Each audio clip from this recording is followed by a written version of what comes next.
শীতকাল মানেই বাঙালিদের নতুন নতুন জায়গায় ঘুরতে যাওয়া, পিকনিক করা। আর এদিকে আমার শরীর খারাপ আর ঠিক হচ্ছে না। তারপরেও সেদিনকে আমি চলে গেছিলাম আমাদের কলকাতার মাদার ওয়াক্স মিউজিয়ামে। গেছিলাম তো বন্ধুর সাথে, বাট বন্ধু তো আমাকে ছাড়াই ঘুরতে বিজি ছিল। ওখানে গিয়েও আমাকে একা একাই স্ট্যাচুগুলোর সাথে বকবক করতে হচ্ছিল।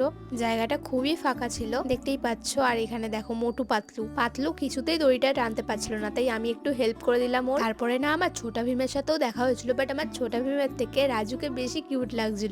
তোমরা জানো এখনো না আমি খাবার খেতে খেতে মিস্টার বিন দেখি। মাত্র 100টা এপিসোড, আমি সেগুলোকেই ঘুরিয়ে ফিরিয়ে বারবার দেখি। যাই হোক, এই মিউজিয়ামে ঘুরে তো বিশাল মজা পেয়ে গেছিলাম। আর এখান থেকে আমাদের ইকো পার্কটা না একদমই সামনে।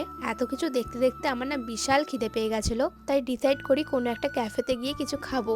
বাট জানো ওখানে গিয়েও না একটা বড় সড়ো প্রবলেমের মধ্যে আবার পড়তে হয় আমায়। প্রবলেমটা এই 59 সেকেন্ডের ভিডিওতে শেয়ার করা পসিবল নয়, তাই সেটা তোমাদের সাথে নেক্সট ভিডিওতে শেয়ার করব।